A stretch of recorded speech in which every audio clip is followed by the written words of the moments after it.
see right now, without LeBron, Lakers are struggling. Let me tell you about a team I hate, all right? I know the Dallas Cowboy fan is here, so I had to make sure he knew how much I hate this team. I'm ready. I've often said that the people who run baseball, they try very hard to ruin it. I'm from Brooklyn. I don't have a problem saying it to his face. Oh, I'm from Brooklyn. Hey, guess any? If you like the sweet science, get ready to talk boxing on the Gloved Fist podcast with top boxing writers Frank Latirzo and Jack Hirsch. Frank, a former amateur boxer out of Philadelphia, writes for NY Fights and can be seen on the Boxing Channel. Jack, an amateur boxer who competed in the New York Golden Gloves, was a 6-term president of the Boxing Writers Association. And now, here's Frank Latirzo and Jack Hirsch.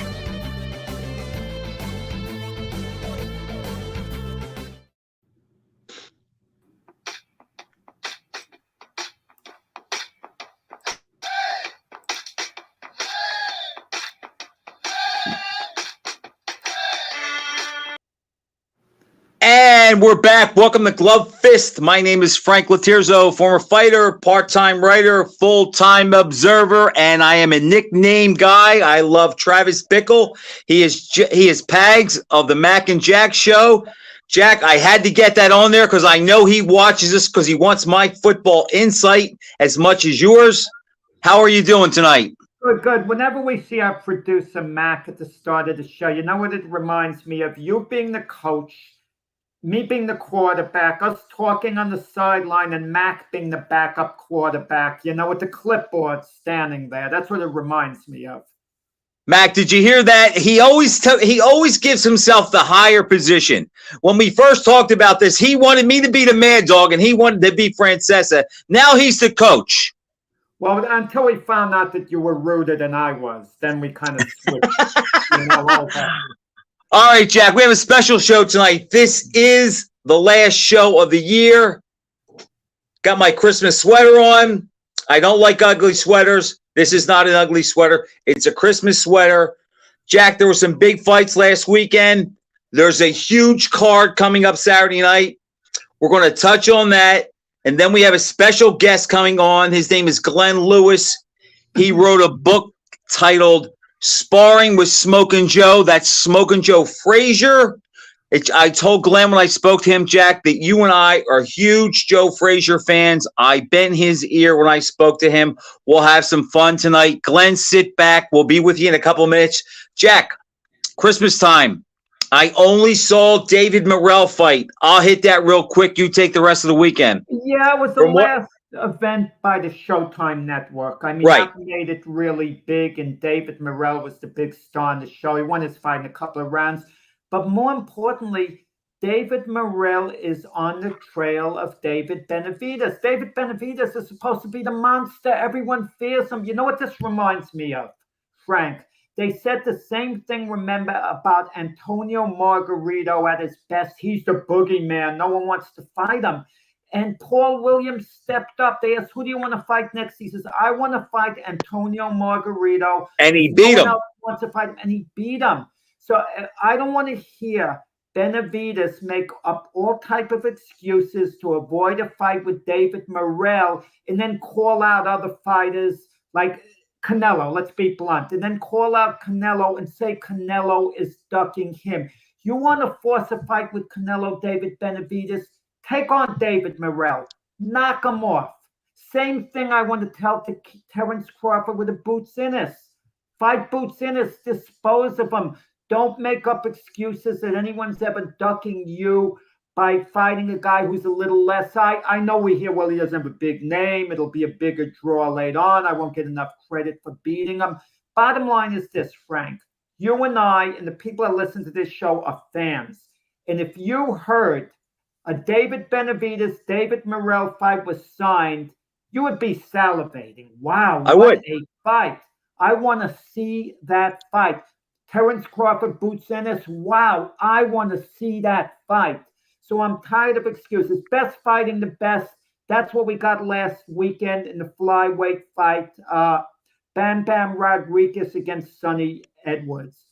Bam Bam Rodriguez has scored a few big wins on his career. You know, he's still an up-and-comer. and he's getting close to having a Hall of Fame career with the guys he's beating. And he's a modest kid. He says, well, I belong in the top 10 pound for pound now. And he absolutely does. If you, Frank, look at the pound for pound list, there's some tired old names in there who are in there based on reputation. A Tyson Fury shouldn't be in the top 10 pounds. Spence shouldn't be in there. Spence shouldn't be there because he's been inactive, and the defeat to Crawford was so overwhelming. I agree. He's not a top 10. And Bam Bam Rodriguez, he's beaten live bodies, and he scored a tremendous win, beating a top of the line flyweight in Sonny Edwards. Kudos to Bam Bam Rodriguez. Jack, I didn't see the fight. Let me just ask you this: it was stopped in the 10th round, right? Yeah, Edwards got knocked down. Was it ever in question? In the early rounds, Edwards was doing some good things. He showed a lot of heart. But it was one of those fights where Edwards was staying in the fight, but Bam Bam was winning the rounds. Not overwhelmingly, but more importantly, the damage was slowly adding up. It was like, Frank, going to the bank every week and putting in a couple of $100. You're not rich at first, but after you're doing it for years, like you look at the bank account, it kind of looked like it all added up. And there were two class fighters.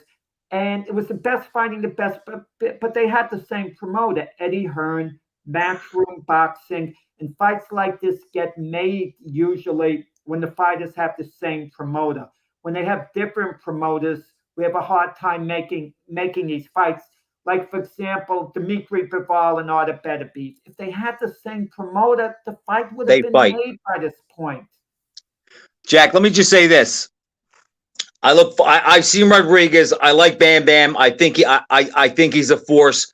We'll have a lot of fun with him in 2024. I wish I could add more. You did a great job. I think that you echoed the sentiments of most people from who I respect and read. So I'm on board with that. The only thing I'll say before we move on to the big card is I can see Benavidez almost thinking he's like Crawford. Now, Crawford doesn't want to fight Boots because he has nothing to gain. I think Benavidez thinks that he's on the doorstep of fighting Canelo, and the risk-reward against Morrell doesn't fit. I know you don't want to hear that. I kind of don't want to hear that, but I think that that's what the holdup is. That said, this weekend,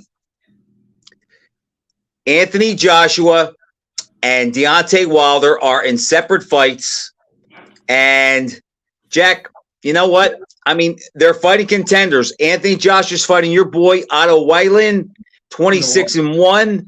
Wilder's fighting Joseph Parker, who's fought everybody in the division. Supposedly, if they both win, it's set for March, which would be on the heels of Fury and Usyk. So there's going to be some activity in the heavyweight division. Dimitri Bivol fights Lyndon Arthur on the card for the IBO light heavyweight and WBA super light heavyweight title.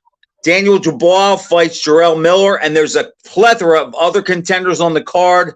I'll just say this off the bat. I'm going to take Anthony Joshua, Jack, to win a decision. And you're going to say I'm hedging, and I'm not. I'm just being honest. Yeah. I fear Anthony Joshua can lose to anybody competent. I'm going to take him because I'm a cynic, and the fight with Wilder is there if he wins. But I'm not confident he wins. But I'm taking Anthony Joshua to beat Wallin, and I'm going to take Wilder to beat Parker. Hope I'm wrong, but I think Wilder stops Parker probably within 5.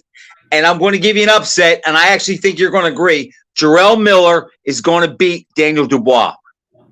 Wow. I haven't finalized my final picks. You're kind of pinning me down. But we're not going to do a show until next year, so we got to go tonight. Right. Yeah, and you have every right, too. Of the two fighters, who's more likely to get upset? Joshua Wilder comes into the ring in shape. He jabs well. He can pile up points. He can win. He can punch, too, and he lets his hands go. He could. In the last fight, he eventually got to Robert Helenius, in that fight. And I think Joshua is much more capable of winning rounds against Wallin than Wallin is against him. The X factor is Deontay Wilder. What has Deontay Wilder done since he's had that beatdown in the third Fury fight. That happened 2 minutes and 59 seconds. That's it. We don't know what he has left to offer. And one of these days, he won't be able to push the button with the big punch. Then what happens? Wilder gets beat. Wilder tends to lose rounds in his fights. Joseph Parker is a very experienced guy, has a decent chin. He can peck away. He can win rounds. Maybe Wilder doesn't deliver the one-punch knockout. And if he doesn't deliver the one-punch knockout, he loses. He's not going to wear Parker down, I don't think. He doesn't cut the ring off himself. He relies on the long, straight punches to come out of nowhere. And you'd have to think that Wilder is going to connect at some point, that he'll still have the magic in his blows. But I could see Parker upsetting Wilder sooner than I can see Wallin upsetting Joshua. Jack, I think you made a good case. And I don't like that Wilder hasn't fought in 2 years. I'm not going to, for other than the 3 minutes against Helenius. But conversely, I do think that Parker could be one of those guys that will be a little bit in awe of his power and will do just enough to lose a close fight. And I think Wilder probably still has the power. I think the rest has probably done him well. So I'm going to go with Wilder. I think he's going to get the stoppage. And again, I want to make this clear. I'm picking Joshua to win the fight. But I agree with everything you said on paper and stylistically. Wallin is not the type guy that could beat him. But Jack, if we took any name as well, a little long in the tooth. Miller talks a good game and so on. And I thought Miller missed his big opportunity when he tested positive for PEDs and was pulled out of the Joshua fight, and Andy Ruiz took his place. Because I was picking Miller to actually upset Joshua, and Andy Ruiz cashed in instead. I think Joshua Miller would have won that fight and been heavyweight, gotten that piece of the heavyweight title. But I just feel it's not there. I could see Dubois winning on points in this fight. He gave Usyk a good fight, Dubois. Jack, he did. However, I've never seen Jarrell Miller hurt. I think he's going to weather the early storm. And there's just something about Dubois, the way he lost in his last two fights, or the two fights he lost, kind of bothers me. So I'm going to take the wild card with Miller. Obviously, we're both going to pick Dimitri Bivol. The other fights are pretty much setups with Frank Sanchez and Apatea. You're upsetting Lyndon Arthur, who did once upset Anthony Yard. But I agree, Bivol should win handily on points. So, but Jack, in closing on that, let's just give some props out. I think the card's only $37 or $39. Awesome. You can't beat that. I paid $75 for, what was the fight that we just had with Andrade and Benavidez. Paid $75 for that. There was no intrigue after the first, maybe the second round. This, I'm going to have a whole day to watch fights, big name guys that I want to see. There'll be football on that day. I'm going to make a day of it. Everything Christmas wise is done. I'm going to be there. I'm going to enjoy it. I'm just glad that we're getting a big card without. It's not going to cost us a lot of money, but something tells me down the road they're going to start inching the price up.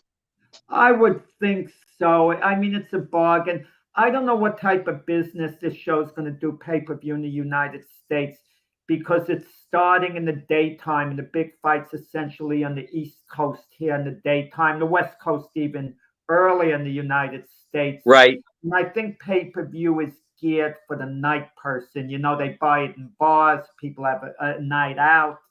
So I don't know the type of business it's going to do. And also, Frank, keep this in mind.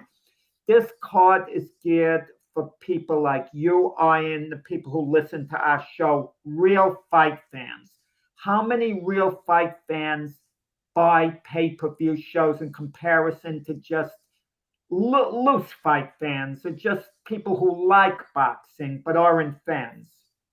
No, you're right. But the fact that they have Joshua and Wilder as a co-main event and they're supposedly going to fight, I think that'll help drum up some interest. And as I suspected, I think you were on board with this. Look, the bottom line is Anthony Joshua was the main event because he's the last fight. So is that how they're doing it? Yeah, I guess.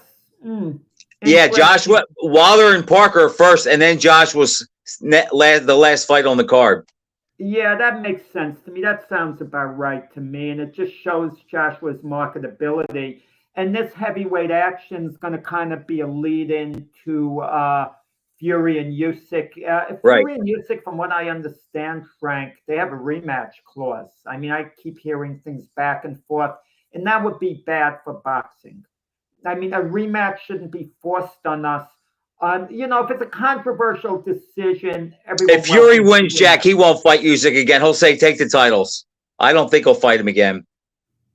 He could give up the titles and still box, I would guess. Yeah, I don't think it'll make a difference. Well, if he's contractually obligated, there might be no wiggle room to get out of it. He couldn't get out of the Deontay Wilder third fight. He didn't want that fight, Fury.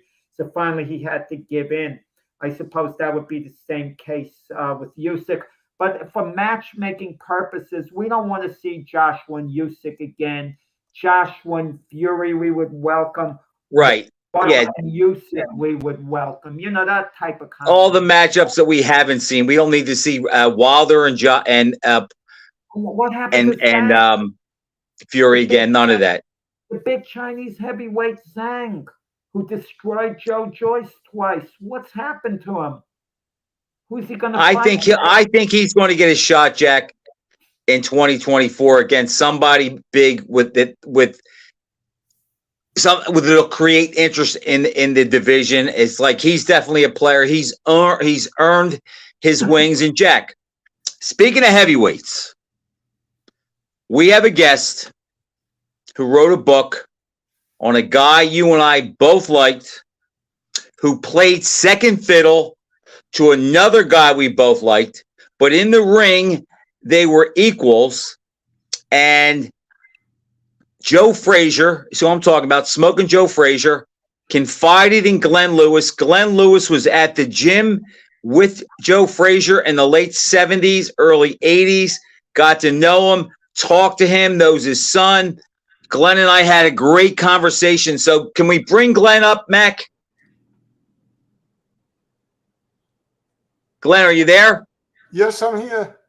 Glenn, how are you? Say hi to my co-host, Jack Hirsch. Hi, Jack. How you doing? Hey, Glenn. How you doing? Can you guys see me? All right. You're the big G right now. Yeah, we can't see it, Glenn, but that's okay. Hold on. Let's see.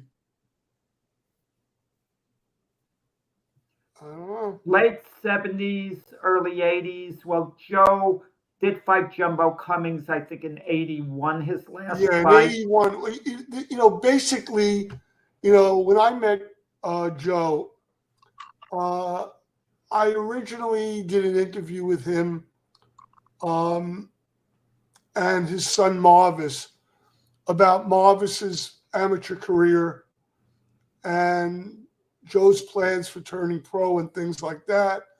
And then I came back to Joe because the people from Esquire, I was writing for Esquire magazine, and had heard that Ali was coming out of retirement to fight Larry Holmes, and we suspected that Joe would follow suit and also come out of retirement.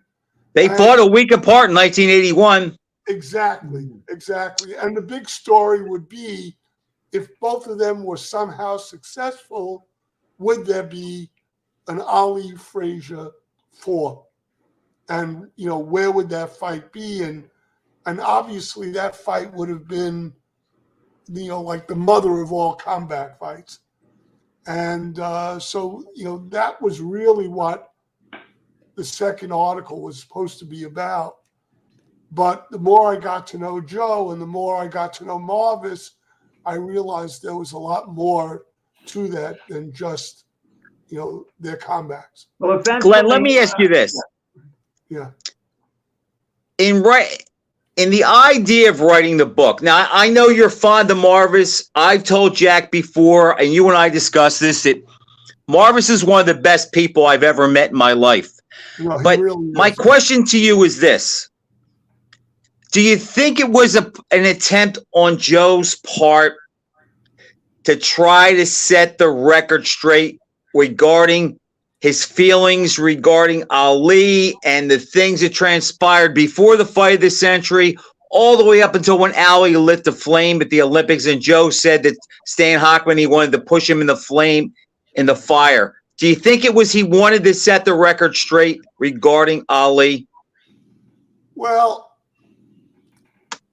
I think he felt that he didn't like the way he went out, in his last couple of fights. Let's face it, he lost 4 fights in his career, and 2 of them were the last 2 fights he fought. And, so that left a sour. It was a draw with Jumbo Cummings, actually. Officially, he didn't lose that fight. No, I understand that was a draw. But I'm talking about the main part of his career before the combat. And so that left this, a sour taste in his mouth. And I think he felt that also with Ali denigrating him, before the fight of the century, before the Thrill of Manila, he felt like his reputation had been damaged towards the end of his career. And so a big reason for the comeback and a big reason for pushing Marvis was because he felt he had to reestablish himself, in boxing and in the boxing world in some way. And he was Go ahead, Jack. conscious of it. Yeah. Well, he did reestablish himself to an extent. I mean, it just didn't quite work out. He managed a couple of notable heavyweights, and he worked with them, Dwayne Bobbitt, Yeah. Bert yeah. Cooper. Potentially, those guys could have, won the heavyweight title. Potentially, Yeah, and there was some fighters from lower weight class. James Schuler. James Schuler was Terrence the best. Coffin, an Olympian, from Philadelphia. Right. Yeah, was with Joe a little while. Yeah. But with Marvis, was he living his life through Marvis, his dreams? Because he tried to turn Marvis into the type of fighter he was, but Marvis couldn't be that. He didn't have the power, No, and that was the real problem. Georgie Benton was training Marvis, when I showed up and got to know him. And actually, you were there at the same time, right, Frank? Mm-hmm. You were training in Joe's gym the time that George Benton was there. George Benton and Val Colbert. Exactly. And they had the right idea.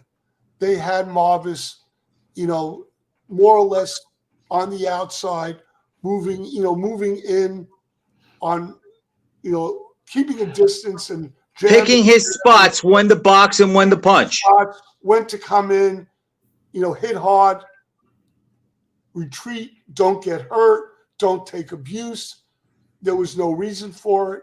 Now, the problem was Joe would teach Will Chamberlain to box like him and throw away his strength. Joe Frazier thought in his mindset, if you weren't putting the pressure on and getting inside and basically smoking, you were losing. And that was not Marvis's style. And Joe, as great of a fighter as he was, and I think all 3 of us agree that he's underrated, he really wasn't a good trainer or manager.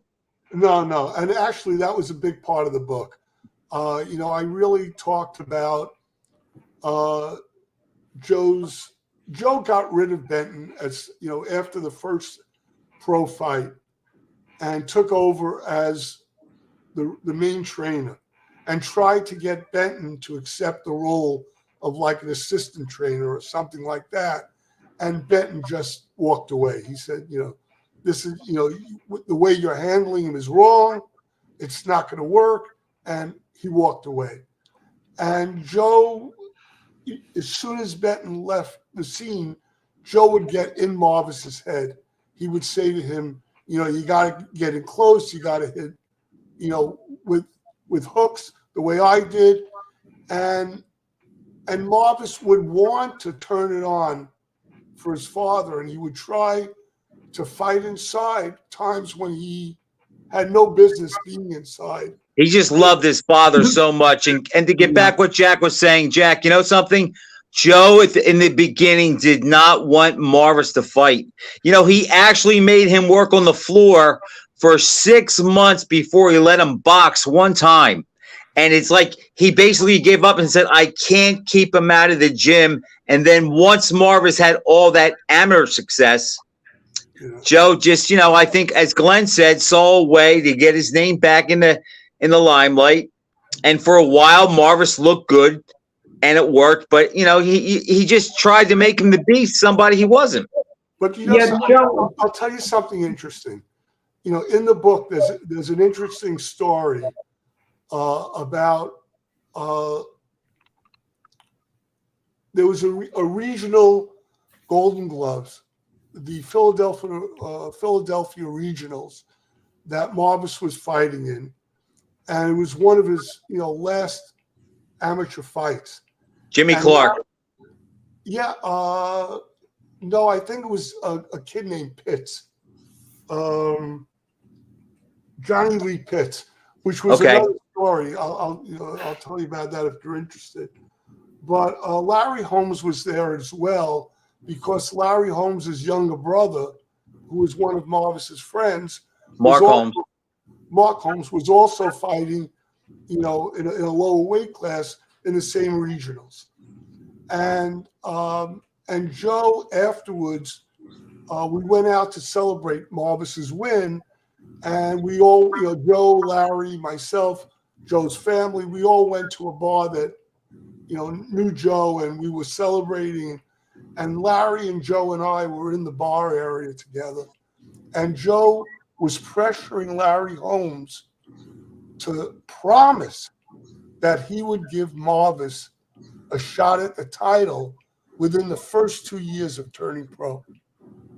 Now, I never knew that, Jack. Did you? No, I didn't know that either. I was the only one who was there for it was me. I mean, it was like one of those things. And Larry, tried to be nice.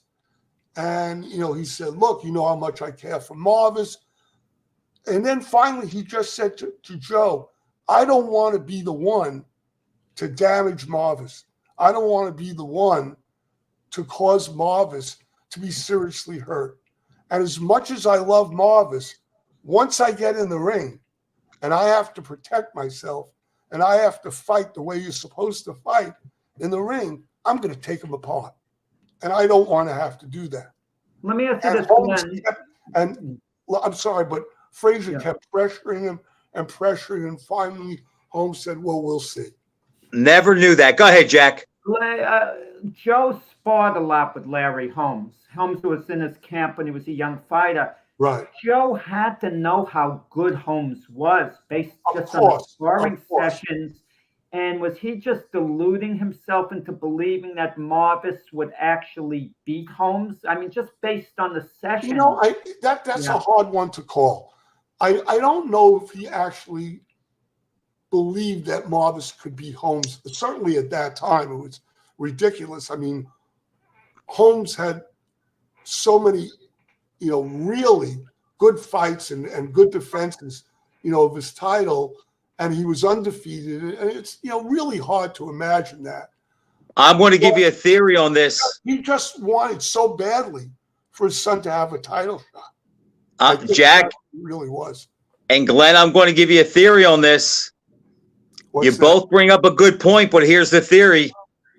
Remember, when Joe and Larry were sparring, they did most of their sparring in 73. Larry Holmes was a 9-fight pro, and Joe was training for the rematch with Ali in January of 74. At that time, Joe used to eat Holmes up. He walked through whatever he threw at him. He busted his rib. And I think that Joe thought that Larry was that same guy and that Marvis could handle him. And I don't think he ever took into consideration that Larry got much bigger. I remember I gave him a ride in '79. It was 2 days after the Shavers Holmes fight when Shavers dropped Holmes in the 9th round. Now Marvis hadn't turned pro yet, and Joe and I were talking about that fight, and he literally turned to me and said Marvis could take both of those guys that fought the other night. So I think in his mind he believed that he gave Marvis his style, and he knew Larry didn't like pressure. I think he thought Marvis had a shot to beat him, which was crazy because it was Holmes' 17th title defense and it was Marvis' 10th fight. That's good stuff, Frank. Yeah, could I just say something? Glenn too. Joe was criticized heavily just for making the fight Marvis against Holmes. But Dave Wolf, the great manager, a Boom Boom Mancini, Donnie Lalonde, was a brilliant manager who knew Joe well. He actually defended that because he said TV dates were so hard to get. And if he waited, he might not have even gotten the opportunity. He could have lost to someone else in the meantime. Why not get the really good payday, take the chance with Marvis? Because Marvis wasn't a blue chip prospect who you could count on, to keep winning. So Joe took a shot, the first chance he had with Marvis against Holmes. And Dave Wolf really didn't have a problem with it. Joe also said, Jack, you can't turn down a title shot. No, I understand that. But I think that Joe really sold Marvis short in a way. And it's sort of surprising. I don't think he meant to do it. But Marvis turned out to be a pretty good fighter. He had 19 fights. He won 17 out of 19. He only lost 2 fights. He lost to Holmes. As you mentioned, he fought Holmes after only 10 pro fights. And he lost to Tyson when he wasn't ready for Tyson yet. No, they're the 2 best heavyweights of the 80s, and they're the only ones that beat him. Those are the only guys he lost to. But Glenn, Marvis could not take a punch. He got knocked out by James Broad that deprived him of having a spot on the boycotted Olympic team. Yeah, but if you look at that. As soon as Holmes hit him and as soon as Tyson hit him, he showed no durability at all. I mean, he just couldn't take a punch at the end of the day. Well, all right. He got hit hard by some pretty good fighters, and he fought some pretty good fighters, other than them. Bone Crusher hit him with a great shot, and he survived. Yeah, and, and Bugner also. And Bugner was still Bugner couldn't punch. Bugner won a championship when he was late in his 40s, so. It was a WBF title. I know maybe Frank likes that title. I know. Yeah. No, Jack, you and Glenn are both right. Marvis did not have a first-tier chin, but as far as the him taking a shot, the James Broad, if you remember, he fought James Broad in the pros and won every round. When he got hit by James Broad in the amateurs, Marvis what was it, Glenn? Something wrong with his neck. He had an incision. He had congenital weakness in his neck. Because I saw him get stopped by that big Canadian guy sparring the same thing. His leg, he wasn't even hurt. He was conscious, and his legs went, and he went down. And then he had surgery. He had surgery after his 3rd pro fight or something like that. And the surgery actually fixed the problem, and he really didn't have that problem again. Look, Larry Holmes, when he fought Holmes, was enormous. I mean, Larry was a huge fighter at that point. Not only was he, big, he was broad, and he was a man. It was the end of his prime. He was right at the end of his prime. Exactly. And he was enormous at that point. And I just think, he had too much. And the same thing with Tyson. Tyson was putting everybody out in the first round. Yeah, that was a bad matchup. I want to ask Glenn something, and maybe, Glenn, you can only speculate on this, but I kind of wonder what the answer is. Holmes was in camp with Smokin' Joe and Muhammad Ali, and Holmes himself said if Ali ever needed him, he'd be there in a minute. If Joe ever needed him, he'd be there in a second. He seems to absolutely love Joe Frazier, Larry Holmes. He does. He liked Ali, loved Frazier, and was in camp with both of them. Why was the appeal of Smokin' Joe more? You get the feeling that if Joe fought Ali, Holmes would be rooting for Joe. I tell you what I found to be true about Joe. Joe is a very sincere guy. He was very transparent. He really wore his emotions on his sleeve. He was very clear about how he felt about things. He talked to everybody. You know, I mean, he never traveled with an entourage. He never kept people at a distance. I would go into bars with him, you know, down south, and these farmers would come over and he would be drinking with them and talking to them and reminiscing with them. And he was accessible to everybody. And that hit home. You know, with Larry Holmes is very similar in that respect. I think Holmes, you know, found that appealing. All right, I'm going to throw something into the mix, Glenn. Then I have a question for you. Sure. Jack, to answer your question, I'm going to tell you another reason why Holmes and Frazier were so close. Not only were they both from Pennsylvania or out of Pennsylvania, but they were both overshadowed by Ali. Holmes never lived up to Ali's expectation after Ali retired. And when Frazier was active, Ali was always hovering over his head. So I think the fact that they both felt they never got their due because of Ali, I think that's a bond they had. Now, Glenn, my question to you is, look, everybody, when they talk about Frazier, they want to talk about Ali. Let's change it up a little bit and let some of the people that are listening and watching us tonight, who are some of the other fighters? I mean, as Joe said many times, his career was more than Muhammad Ali. Who are some of the other fighters that Joe fought that you got the sense that he really respected, or he had something to say about them that stood out to you? All right. Well, first of all, Jerry Quarry. I mean, one of their fights was the fight of the year, you know, by Ring Magazine. And he always felt, you know, he didn't, on paper, he didn't have a lot of trouble with him, but his fights were, you know, were difficult. And Quarry, you know, he hit hard. He stayed in there. He pressured, you know, Joe during the fights. He pressured Ali during the fights.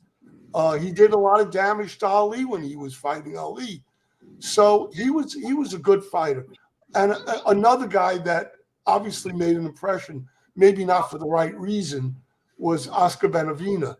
Oscar Bonavena, you know, Joe just complained about how dirty he was. And he would say he was a great fighter, and he pushed him, and the fights were close. But ultimately, what he remembered most was Bonavena would constantly hit low.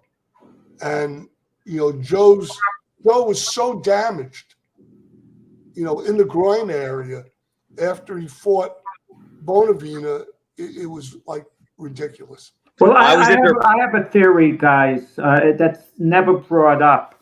If you remember Joe on the way up, he would be somewhat arrogant towards opponents. I think Ali, all of Ali's barbs made Joe a better person, made him more humble, made Absolutely. him less brag. A case in point, when Joe beat Jimmy Ellis, okay, in that unification fight, February 1970, 13 months before fighting Ali, Right. After the fight, he didn't compliment Ellis. He said, my sparring partners are quicker than Jimmy. He was saying they were better than Jimmy Ellis. He wouldn't throw a bone. Well, Jimmy let's remember. Complimentary. No. And he badmouthed Buster Mathis too in certain ways, even though he said Buster gave him his hardest fight. When Don Dumpy said to Joe, well, Buster may have won some of those early rounds. He said, Buster didn't win any of those rounds. Right in the ring, he said that. Well, look, you know, he had a soft spot, you know, for Buster Mathis. You got to remember the guy prevented him initially from going to the Olympics. You know, he felt that Buster didn't really deserve to win those fights. You know, as an amateur, he felt that was a fluke, and he felt a little bit like undercut by that, and you know, so that was obvious. I think with Jimmy Ellis, if you remember, before Ellis was a little cocky to Frazier, Jack, before those fights too. Yeah, but that was goes putting without saying. Frazier down. He was saying that he's going to take him easily, and Joe really was annoyed by that years later, and talked about how he wanted to punish, really punish Ellis in the ring. And I think, look, these guys have a long memory, and Joe fueled himself on revenge. Every single fight in some way for Joe was a revenge fight. There was some slight from the past, some of it he would invent, to get himself fueled up. But he always, put a revenge angle there, and felt that like there was some sort of hurt that he had to redress, and that was Ellis. Len, did you ever talk with Joe about his relationship with Ken Norton? Because when Joe was still close to his prime and Norton was in his, there was a lot of talk about Norton being matched with Joe, and Norton was a sparring partner. They shared the same trainer. Eddie Futch was Norton's head trainer. Right. Joe's assistant trainer, and they were good friends. They were fond of one another. Right. But Ted Norton always said business is business. It's not personal. He'd fight Joe. It's strictly business. And Joe said he wouldn't fight Norton unless it was for a ridiculous amount of money, because Norton's his buddy. He'll never get in the ring with him. What's the real story he there? talked a little bit about that, a little bit, not as much as some of the other guys. I think he felt there wasn't a big enough upside to beating Norton. Not the way there was in beating Ali or taking, or he really didn't match up well with George Foreman. Let's face it, that was the worst matchup in the world for him. But he felt there was a much bigger upside to beating George Foreman and beating, Ali than beating Ken Norton. And he was risking a lot against Norton. I mean, Norton was a good fighter, and I think he felt there wasn't enough for him to gain. Yeah, he was too far ahead of him at that time, because by the time Norton beat Ali, Frazier was trying to get a rematch with Foreman, and there was talk of the second fight. I don't think there was enough there for that fight. I do agree. I agree with that. Yeah. Let me ask you this, Glenn. Sure. And Jack and I we kind of agree on this, that Joe kind of accepted. He just wasn't, George Foreman just had his number. Oh, totally. And he was pretty much at peace with that. Did you get that out of him? Yeah, I did. He admitted that, Foreman was too powerful. First of all, he had too long a reach. He had a very long reach, and he was too powerful for Joe to bob and weave and work his way into the body. And get inside. He never could penetrate Foreman's defenses. And also, Foreman hit really hard. And once he would get inside, the exchanges were really damaging.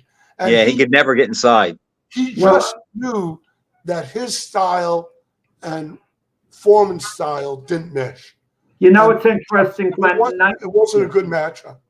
1996, I was with Joe alone in a studio interviewing him. He had his book coming out at the time. And I asked him who would have won between you at the first Ali fight, at your absolute best, you in the ring against Foreman. And he didn't answer the question until I had to ask it a second time. And then he admitted it wouldn't have made any difference. It was a question of style that Foreman, he feels Foreman would have beaten him no matter what. It's amazing because Ali is about the same size as Foreman, at least in height and reach. On paper, they're the same size. Yeah, on paper. Thank you. But Joe really matched up well with Ali. Once he bobbed and weaved and got under his, defenses, and got inside, Ali wasn't really a good inside fighter. He didn't like inside fighting. You mentioned the other day, Frank, that Ali didn't like to punch down. Nope. And I think that was part of it also. And I think, that that Frazier just felt that once he got inside, he could literally take him down from the bottom up. And he never felt that with Foreman at all. I always wondered about one thing, guys, with the Ali Frazier feud, which really wore on Joe. At some point, and I think Ali would have been very agreeable to this, if Ali went to Philadelphia, sat down with Joe one-on-one, looked him in the eye and said, I really apologize, man, everything I said about you. I really don't want you to harbor these ill feelings. I'm truly sorry. I think that would have been the best medicine for Joe, to maybe move on. If Ali came to him directly, because Joe didn't that happen, Jack, in 202 at the All-Star game? Well, yeah, but that was so towards the end of their lives. Something. This came up with Joe and I talked about this as well. Yeah. There was one point where there was an article written in Sports Illustrated and then another one, I think in the New York Times, where Ali had, apologized to Joe and said he wanted to end whatever this feud was. And Joe said, that wasn't Ali apologizing. That's him using the press just to play another round of this, in the press. If he really wanted to apologize to me, he would do what you said, Jack. He would do it face to face, and he would do it without anybody looking and anybody seeing and anybody judging. He would do it honestly. And he just lost. You got to remember, these guys were very close originally. They worked out together. They were very supportive of each other. They were good friends. There were times where Joe would come to New York and meet Ali, and they would drive around together and walk around together and, hang out in New York together. And the same thing in Philadelphia. And, all of a sudden when he came back and they were having, the fight of the century, when Ali started to promote the fight and said all those negative things about him, that wasn't pre-scripted. Joe wasn't in on the deal there. Joe was shocked. He felt Ali turned on him. Guys, you used the word promoted the fight. That's a sore point with me in the Ali Frazier situation. I'm sure to a degree Ali was promoting the fight, but the things he said about Joe, that wasn't promoting the fight. That was Ali psyching himself up. That was Ali being Ali. It wasn't with a plan, I want to build a gate up. It wasn't a calculated plan. No, they were guaranteed money. Yeah, I don't go for this promoting the fight stuff. When I spoke to Joe about that, he said, something, it doesn't wash. He said, when Ali was saying all those things about me, you got to remember, not only was that the fight of the century as far as a matchup, having two undefeated champions fighting for the undisputed heavyweight championship, for the first time, but it was also the fight of the century as far as the monetary situation for fighting in general. I mean, they raised the purses in all fights after that. Yep. It was the first time that they had closed circuit TV around the world, and they sold it out around the world. They had a major, the Garden was sold out. Jack and I were both there. I was in the last row. My seats were a little better than that, but we were both there. Yeah. Glenn, let me ask you this. So, that didn't wash because he said everything was pre-sold. What the hell was he selling? No, Ali took it too far. Comments. Glenn, Ali did not like that Frazier was the one guy who he fought that he just knew was not all they're intimidated by him. And he tried to find a way to circumvent it. But here's my question to you, and it's funny. I've always wondered this. I don't know if you can answer it, but you might have a little insight. Does Joe ever? Do you think he ever really appreciated, or do you think he felt that Ali cheated him out of it with the things he said afterwards? But did Joe ever relish the fact that in the modern era of boxing, I mean, we can talk about Lewis and Schmeling being a big fight because there were political ramifications. But as far as two guys fighting, Ali Frazier 1 was the biggest fight in the history of the sport, and only one guy won it. His name was Smoking Joe Frazier, and he won it conclusively. Did he ever take pride that, like, you know what, guys can make 50 defenses or retire undefeated, but only I won the biggest and most celebrated and anticipated fight in history? Do you think he ever relished that or realized how big that victory was, or do you think he felt he never got full credit for it? No, I think he appreciated that. And also, you got to realize that was vindication for him. He felt like that fight was a chance to shut up all of Ali's supporters, to shut up Ali, to make his place in history. You know, it covered all those bases. And it solidified him as an all-time great, but it never shut up the Ali faction. Bert Sugar said it best. He talked about as Ali's myth and popularity and legend grew, that Joe's was sure to suffer. The winner that night was the loser. The loser that night was the winner. Yeah, yeah. You know, if you think about it, that was the best thing that ever happened to Ali, was losing that fight. Yeah, because it goes back to the second fight, which you and I discussed the other night. Did Joe Frazier lose that fight, or was it simply that the boxing establishment needed Ali to win so badly? Ali outpointed him at tag, and the boxing establishment needed him to win. It was a legitimate victory for Ali. I wouldn't read too much into it. You could argue that it was a close fight if you want, but Jack, let me ask you this, and I said this to Glenn.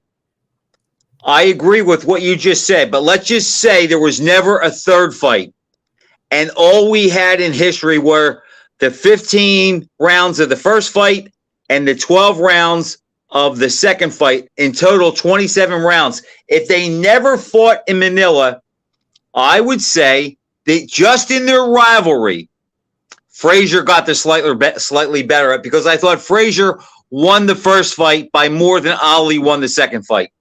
I agree, but I think the third fight lifted Frazier's legacy back up again. The Manila fight, after he, got stopped by Foreman, lost the rematch to Ali. He needed that third fight for the status. I think you're right, John. The thriller in Manila. So yeah, you're right. Look, I think Frazier really, showed his mettle in the middle rounds there.